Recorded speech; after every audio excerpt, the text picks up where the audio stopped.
Hi viewers, welcome to our channel. ప్రస్తుతం మనతో పాటు సీనియర్ జర్నలిస్ట్ భరద్వాజ్ గారు ఉన్నారు. వారితో ఒకసారి మాట్లాడదాం. సార్ నమస్కారం. సార్ నమస్తే. సార్ వెంకటేష్ గారి సైంధవ్ మూవీ మరి వాళ్ళ రిలీజ్ అయింది. మరి సినిమా పరిస్థితి ఏంటి సార్? హిట్ బాట పట్టినట్టేనా? ఈ సంక్రాంతి బరిలో తను కూడా ఉన్నానని నిరూపించినట్టేనా సార్? మీ ఒపీనియన్ ఏంటి దీనిపైన? అంటే సంక్రాంతి బరిలో ఉన్నాననే కదా సినిమా రిలీజ్ చేసాడు ఆయన, ఉండటం కోసమే. అవును.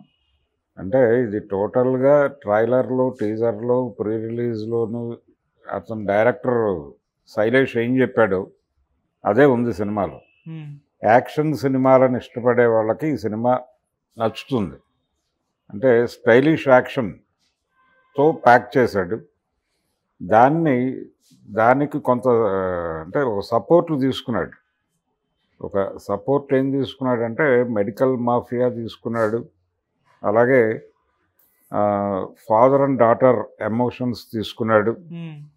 దీంతో పాటు నైబర్స్ మధ్య ఉండేటువంటి రిలేషన్స్ ఇలాంటివి కూడా బాగా డిజైన్ చేసుకున్నాడు. ఓకే. అంటే ప్రతి క్యారెక్టర్ మీద కొంత వర్క్ చేశాడు అతను. అంటే డైరెక్టర్ తాలూకా హోంవర్క్ కనిపిస్తుంది సినిమా తెర మీద ఎక్కడా కూడా. అలాగే డాక్టర్ క్యారెక్టర్ రుహానీ శర్మ చేసింది. అలాగే ఈ నైబర్ క్యారెక్టర్ ఏమో శ్రద్ధా శ్రీనాథ్ చేసింది.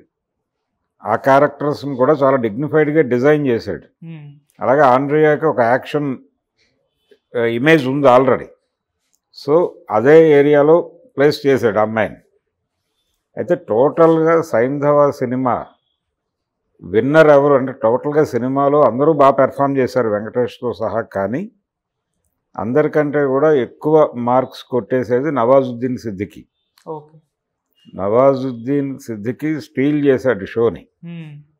అది అంటే ఒక రకంగా తెలుగు సినిమా రంగానికి ఒక మంచి క్యారెక్టర్ ఆర్టిస్ట్ని, మంచి విలన్ని ఆయన పరిచయం చేశాడు అని అనలేం, కానీ పట్టుకొచ్చాడు.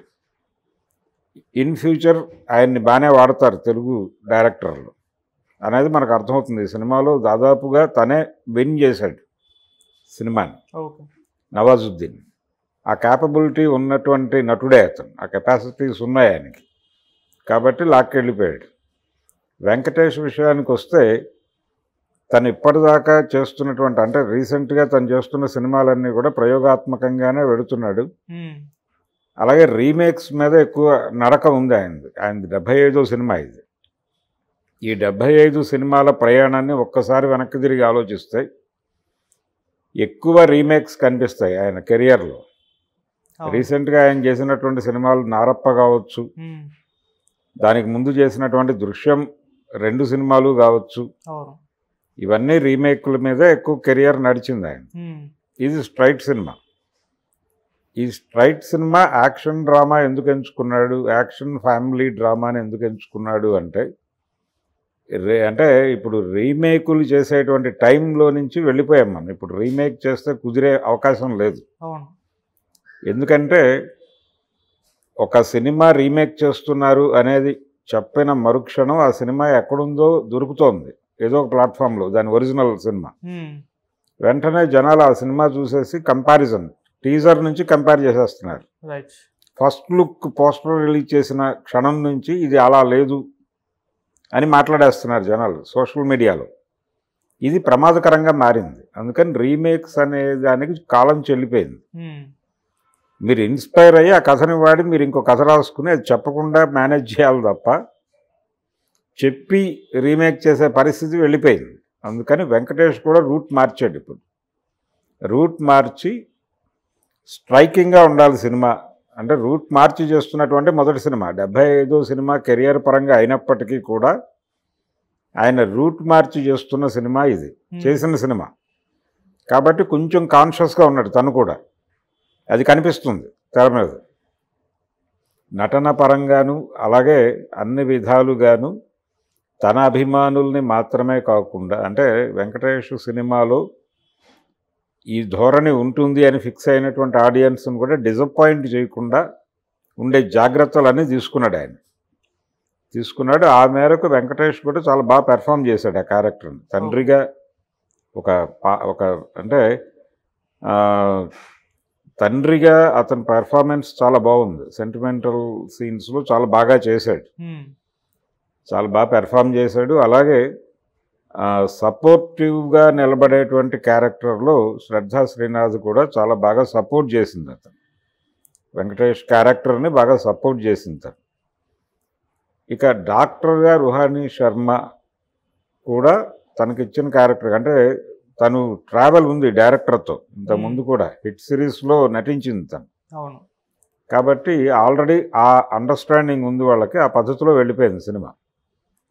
తను ఒక స్టైలిష్ యాక్షన్ ఫిల్మ్ చేయాలనుకున్నాడు ఒక వింటేజ్ హీరోతో. వింటేజ్ హీరోలు ఈ మధ్యకాలంలో స్టైలిష్ యాక్షన్ చేసిన ప్రతి సినిమా ఆడింది.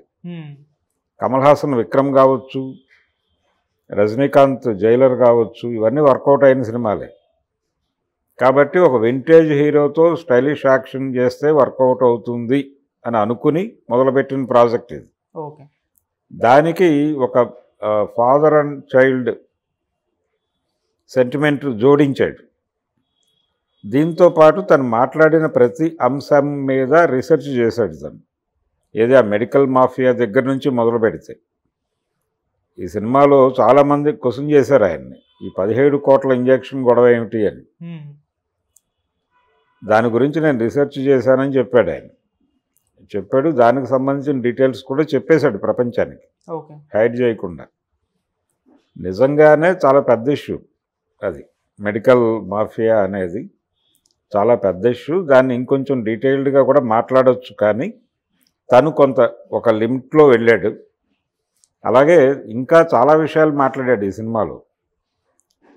అందులో ప్రధానంగా అంటే ఒక చైల్డ్ సెంటిమెంట్ కూడా సినిమాలో ఉంది కాబట్టి ఈ చైల్డ్ సెంటిమెంట్ మీద నుంచి హనుమాన్కి దీనికి ఒక పోలిక కనిపిస్తుంది ఈ సినిమాకి. ఆ పోలిక ఏంటంటే ఆ సినిమాలో కూడా ఈ సూపర్ హీరోస్ తాలూకా ఇంపాక్ట్, ఈ మార్వెల్ హీరోస్ సిరీస్ తాలూకా ఇంపాక్ట్ పిల్లల మీద ఎలా ఉంటుంది అనే దాని మీద ఒక చర్చ ఉంటుంది హనుమాన్లో కూడా. అదే చర్చ ఈ సినిమాలోనూ ఉంది. ఈ సినిమాలో కూడా అంటే పాప క్యారెక్టర్ ఉండటం వలన ఆ ఏరియాని కూడా టచ్ చేస్తూ నాన్నా మ్యాన్ అని ఒక క్యారెక్టర్ డిజైన్ చేస్తుంది అమ్మాయి. హీ మ్యాన్ లాగా, సూపర్ మ్యాన్ లాగా, స్పైడర్ మ్యాన్ లాగా నాన్నా మ్యాన్ అని చెప్పి ఒక క్యారెక్టర్ డిజైన్ చేస్తుంది. అది చాలా బాగుంది, ఆ డిజైనింగ్ చేసే పద్ధతి అది చాలా బాగుంది. బాగా ఆలోచించారు ఆ ఫ్రేమ్ని.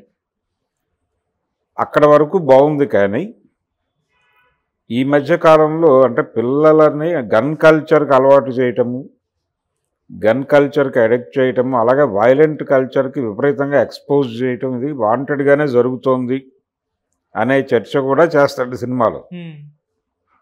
అంత కాన్షియస్గా స్క్రిప్ట్ డిజైన్ చేసుకున్నటువంటి డైరెక్టరు తన సినిమాలో కూడా వైలెన్స్ డోసు చాలా విపరీతంగానే పెట్టాడు.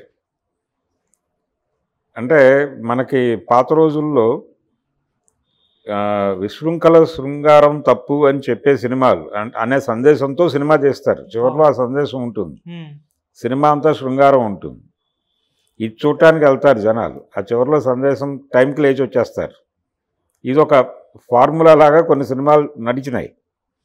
అట్లా ఈయన ఒక సందేశం ఇచ్చాడు సినిమాలో. ఆ సందేశం ఏమిటంటే ఈ మధ్య కాలంలో వస్తున్నటువంటి సినిమాల్లో కావచ్చు, అది వెబ్ సిరీస్లు కావచ్చు, ఏదైనా కానీ ఏ ప్లాట్ఫామ్ మీదైనా కంటెంట్లో ఒక వైలెంట్ ట్రెండ్స్ అనేది యూత్లోకి బాగా స్ప్రెడ్ చేస్తున్నారు. గన్ కల్చర్ పెరుగుతోంది, అలాగే ఈ వైలెంట్ కల్చర్ కూడా పెరుగుతోంది. అటువంటి ఆలోచనలు ఎక్కువగా జనాల్లోకి పంపు చేస్తున్నారు అనే అభిప్రాయం కథలో చెబుతూ తన సినిమాలో వైలెన్స్ను కొంచెం తగ్గించుంటే బాగుండేది. కానీ ఈ సినిమాలో కూడా యానిమల్ సినిమాలో లాగా తలలు నరికే సన్నివేశాలు ఉన్నాయి.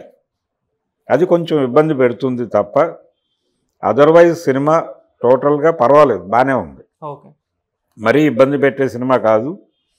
అలాగే థియేటర్లో కూర్చున్నటువంటి ప్రేక్షకుడిని కూడా పెద్దగా సహనానికి పరీక్ష పెట్టే వ్యవహారం చేయలే ఆయన. రీజనబుల్గానే తీశాడు సినిమాని, పర్వాలేదు. అంటే వెంకటేష్ కొత్తగా కనిపించాడు, వాతావరణం కొత్తగా ఉంది, రొటీన్ నుంచి కొంచెం భిన్నంగా ఉంది సినిమా. ఏదో రొమాన్సు డ్యూయేట్లు ఆ జోలికి వెళ్ళలేదు, జెంటిల్గా తీశాడు సినిమాని. ఏ క్యారెక్టర్ అంటే రెండోది ఈ మధ్య కాలంలో క్యారెక్టర్స్ డిజైన్ చేసుకోవడం నుంచి తప్పులు చేస్తున్నారు డైరెక్టర్లు. అది మనకి గుంటూరు కారం సినిమాలో క్యారెక్టర్ డిజైనింగ్ దగ్గరే దెబ్బతింది. అవును. అన్ని క్యారెక్టర్ల డిజైను దెబ్బతింది. దానిలో ఒక క్యారెక్టర్ అని కాదు, అసలు క్యారెక్టర్ డిజైనింగ్ మీద అసలు శ్రద్ధ పెట్టలేదు, వదిలేశాడు ఆయన గాలికి. ఇందులో ఆ శ్రద్ధ కనిపిస్తుంది. కేర్ తీసుకున్నాడు, ప్రతి క్యారెక్టర్ని చక్కగా డిజైన్ చేసుకున్నాడు. రేటింగ్ ఎంత ఇస్తారు సార్?